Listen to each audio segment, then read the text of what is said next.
सिद्धू मूसेवाला हत्याकांड में नए नए पहलू नजर आ रहे हैं, नई नई कड़ियां जुड़ती नजर आ रही हैं। इसी कड़ी में फिल्म स्टार सलमान खान और उनके पिता सलीम खान को जान से मारने की धमकी दी गई। एक बेंच पर एक खत रखकर सलीम खान को धमकी दी गई कि सिद्धू मूसेवाला ही सेम हाल होगा सलमान खान और सलीम खान का।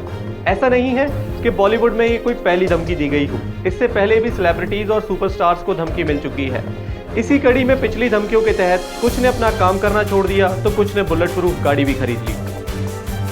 सिद्धू मूसेवाला की हत्या के बाद अब बॉलीवुड के सुपरस्टार सलमान खान और उनके पिता सलीम खान को जान से मारने की धमकी मिली तो फिल्म इंडस्ट्री में हलचल मच गई। जैसे जैसे सिद्धू मूसेवाला केस आगे बढ़ रहा है, नई नई परतें खुलती नजर आ रही हैं। अगर सलमान खान वाले प्रकरण की बात करी जाए तो मुंबई पुलिस एक्शन में नजर आ रही है, पर यह कोई पहला मौका नहीं है जब हिंदी फिल्म इंडस्ट्री के किसी सेलेब को ऐसी धमकी मिली हो।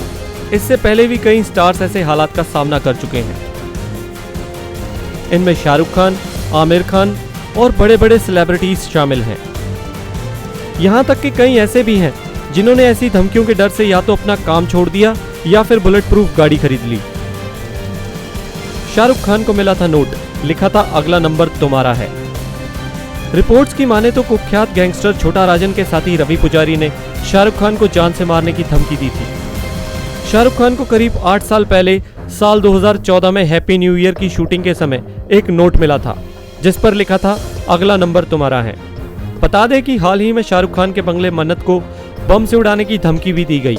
मुंबई पुलिस को कॉल आया था कि शाहरुख खान के घर के पास और छत्रपति शिवाजी महाराज टर्मिनल के पास बम है। इस मामले में पुलिस ने मध्य प्रदेश के जबलपुर में रहने वाले एक शख्स को हिरासत में भी लिया है। हालांकि पूरे शहर की तलाशी के दौरान कुछ भी संदिग्ध नजर नहीं आया। गैलेक्सी अपार्टमेंट को बम से उड़ाने की दी थी धमकी। वर्ष 2019 में सलमान खान के घर को भी बम से उड़ाने की धमकी मिली थी। पुलिस को एक ईमेल मिला था। इस ईमेल में कहा गया था कि गैलेक्सी अपार्टमेंट में बम फटने वाला है। इस ईमेल के मिलते ही सलमान खान और उनकी फैमिली को गैलेक्सी अपार्टमेंट खाली करना पड़ा था। ईमेल में लिखा था कि बांद्रा में गैलेक्सी सलमान खान के घर पर अगले 2 घंटे में ब्लास्ट होगा, रोक सको तो रोक लो। पुलिस ने इस मामले में गाजियाबाद में रहने वाले 16 साल के लड़के पर मुकदमा दर्ज किया था। आमिर खान एक शो करते थे सत्यमेव जयते। इसी सत्यमेव जयते शो के दौरान आमिर खान को जान से मारने की धमकी भी मिली थी, जिसकी वजह से आमिर खान ने एक बुलेट प्रूफ गाड़ी भी खरीदी थी जिसकी कीमत 10 करोड़ के लगभग बताई गई। आमिर खान ने खरीदी थी bullet proof car. Aamir Khan एक शो करते थे सत्यमेव जयते। इसके पहले सीजन में ही उन्हें जान से मारने की धमकी मिली थी। इसके बाद उन्होंने अपनी सिक्योरिटी के लिए बुलेट प्रूफ गाड़ी खरीदी थी जिसकी कीमत करीब 10 करोड़ रुपए बताई गई थी। जब रिलीज हुई थी ऋतिक की पहली फिल्म कहो ना प्यार है। ऋतिक रोशन के पिता राकेश रोशन पर भी गोलियां चल चुकी है।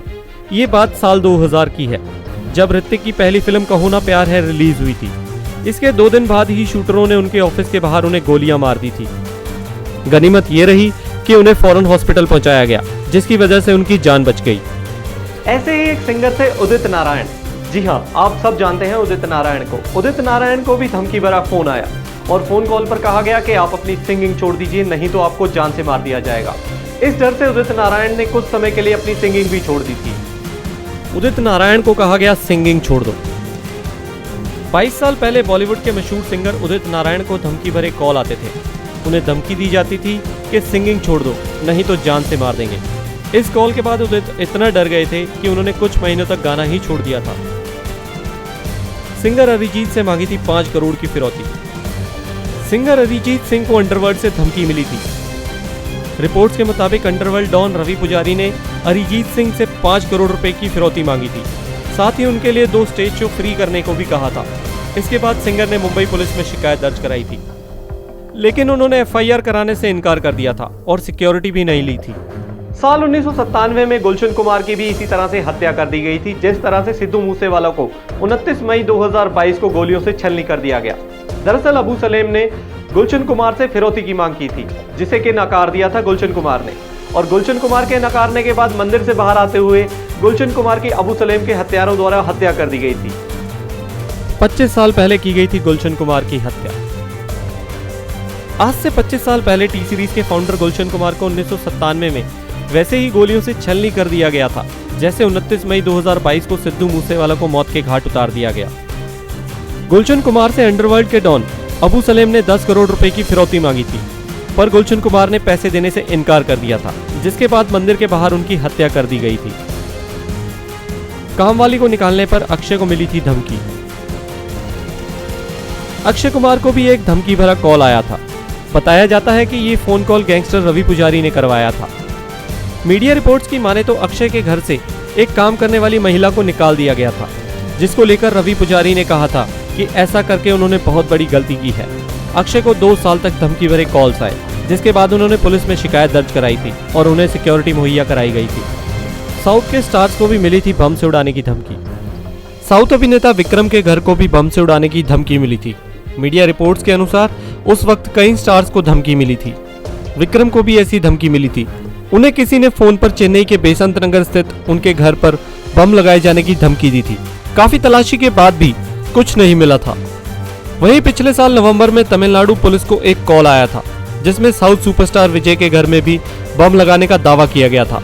हालांकि ये सिर्फ फेक कॉल था। फोन करने वाले शख्स की पहचान विल्लुपुरम जिले के एस भुवनेश्वरम के रूप में हुई थी। वह मानसिक रूप से अस्थिर बताया गया था, क्योंकि उसने पहले भी रजनीकांत, अजीत कुमार, पलानीस्वामी और सीएम एम के स्टैलिन के घरों को बम से उड़ाने की धमकी दी थी।